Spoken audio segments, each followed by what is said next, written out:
Welcome to this new video about Handel exercises for Princess Anne. I am Riccardo, a musicus practicus, and today we practice with exercise number 18. Hey, before starting with the video, download the 100 pages free ebook of all Handel exercises I prepared for give you a better experience. In this ebook you find all the exercises with the bass alone, all the exercises on a keyboard tablature, that means you can do every exercise in writing, some tips that can be useful for doing well the exercises, and a possible realization of each exercise. Download it for free by the link in the description. This is the 18th exercise by Georg Friedrich Handel. In this exercise we practice again with the 9/8 suspensions, but with a bass that is a little bit more complex. But don't worry about this, because we're gonna divide all the difficulties, all the problems in little parts that we will solve and fix together. First of all, what's the key? E flat major, 3 flat, and the first note is E flat, and the last one too. Then time, common time, so don't worry. Okay, let's start from the beginning, reading only the bass.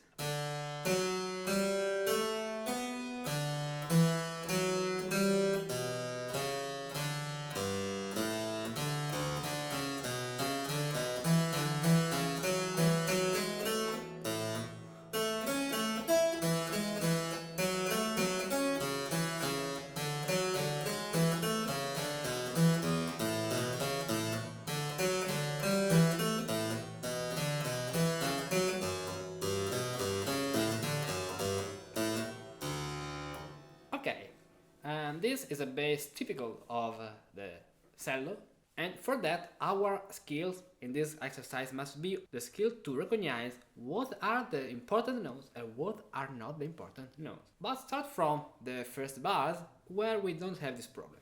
Okay, E flat major. Here we change the position to the unison.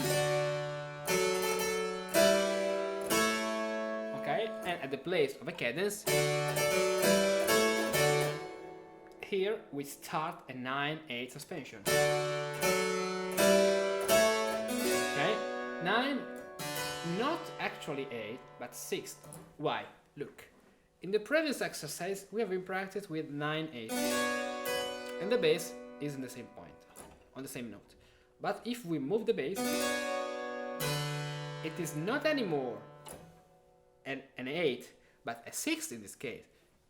Okay, be careful. If we do this, if we resolve a dissonance while the bass is moving, we must go to a consonance. So we can't have at the place of the, for example, the 8 a dissonance, for example, a 4th. Okay, if we have an arpeggio, this is another thing, but we have also an anticipation. Okay, but if you listen, this is not so good, because we have a dissonance, a 4. Okay, so we can resolve the dissonance to another consonant by moving the bass. Right? Then 4, 5, 6. Then okay, right? 5, 6. 3, 5 chord again. 9, 6. The same. 5, 6, 3, 5. This bass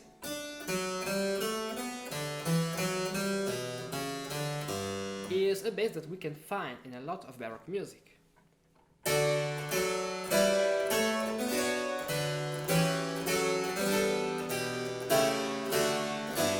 And the beautiful aspect of this bass is that it allows us to play a descending melody. Stepwise melody. Stepwise syncopated descending melody. Okay, this is the beautiful aspect of this bass.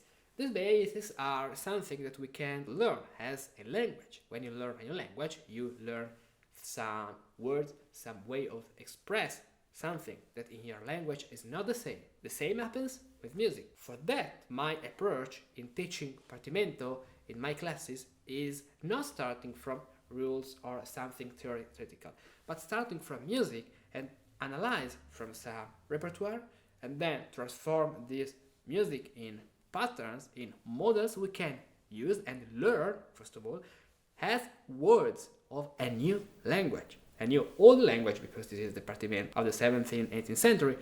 But the key of learning Partimento, as I do with my students, is teaching them the basic grammar rules of the composition language. If you love this approach and you can't wait to learn Partimento in this way that allows you to realize Partimentos in only a few months, click on the link you find in the description of this video and we can have a call without obligation where you can tell me what's your goal, why do you want to learn Partimento, and would you like to be able to do with Partimento. I will be very happy to hear from you. Now let's go to the second part of this exercise where the bass starts octave notes.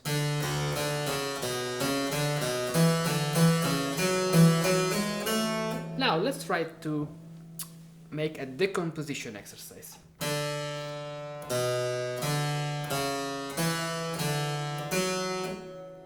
This is something that could be the structure, because we have this ellipse, passing tone, then the figuration, the first figuration stays in a third, the second figuration stays in another third, and the last figuration stays not actually in the upper third, but it could be because we are in one of the two notes that belongs to the third. Okay, so let's harmonize it and let's check if we find some patterns. Okay, so we have 3, 5, 6, 5, 6, 5, 6. Actually, this is pretty similar to a monte. Yeah, we could say that it's something pretty similar to a monte. In fact, this is ascending.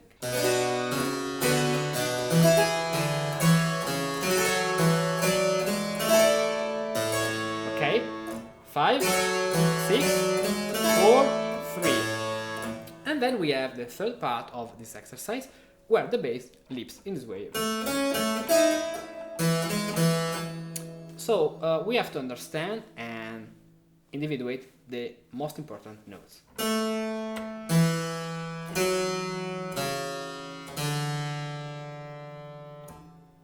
Isn't this a Romanesca? Yeah, it is. So,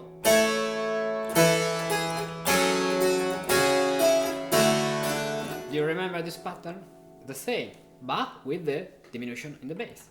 4, 6. Look, we have the 4 that doesn't resolve to the 6th. Okay, it resolves to the 8th, as you can see,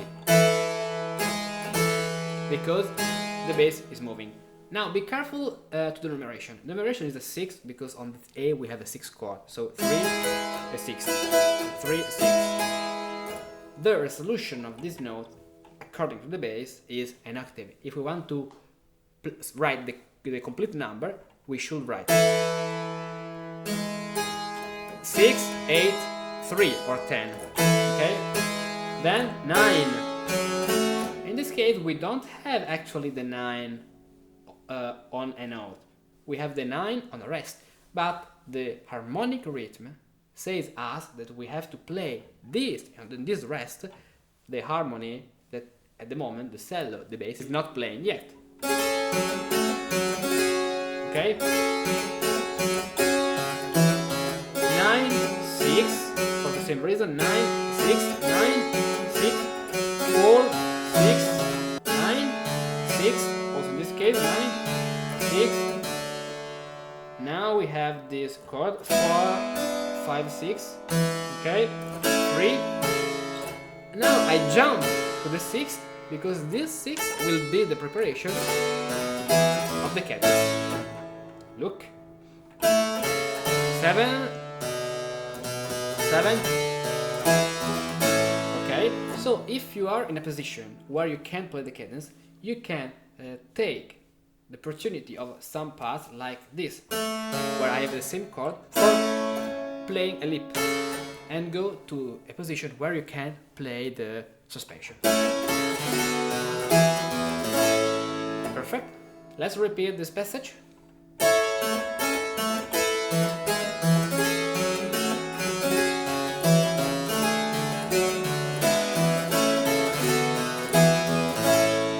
Okay, let's go on. Now we can play parallel thirds. Okay, there is not the note in the bass, but what we have to do is the same. 3/5 chord, because we have an E, 6, 5, 6, and now at the place of the cadence, this D will be the dissonance, 9. Okay, 6, 5, 6, and now the same, 9, 6, 5, 6, 3, 5, and finally 5, 6, the final cadence. Perfect. Before playing this exercise from the beginning, be careful, because in this point we are playing parallel fifth. Look, I am at the beginning of the third line. Okay? When you play basso continuo, you can do it. Maybe if you're writing a composition, it's better to don't play it. The reason are a lot of treatises, a lot of musicians give their interpretation of this fact. Imagine that you can inverting the two voices, for example, not in this way, but like in the Middle Age, okay? Or you can, if you want, okay, look, you can do this, avoiding the problem of the parallel fifth. But you must be conscious of this fact. But in basso continuo, when you are accompaniment another instrument, don't worry too much about this. But the most important thing is that if you play parallel fifth, you know that you are playing parallel fifth, right? Let's play now this exercise from the beginning.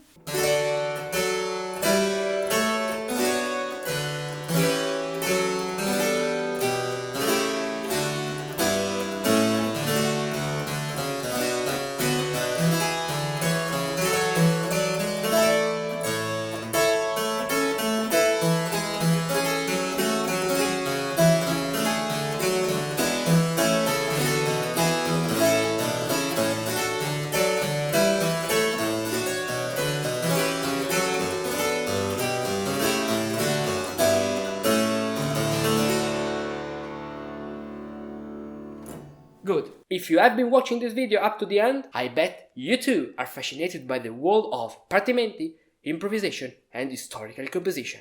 For us musicians of the 21st century, it's important and fundamental to know these techniques and the way in which the great masters of the past used them artfully to compose the extraordinary music we play today. If you master these patterns, you can better understand and interpret what you play. You can compose new music based on these patterns, and you can improvise new music from scratch because you know the grammar of this musical language. For that, I created Improvisation Elements, a set of several improvisation exercise videos, for each of which you can download a PDF to practice whenever you want. Improvisation Elements is an ambitious project and is reserved for those who support my work on Patreon. Every week I upload new Improvisation Elements videos on different topics, sequences, scales, cadences and more. All these videos are organized at the following page. So now subscribe a membership on Patreon, choose the exercise you want to practice and become an improviser.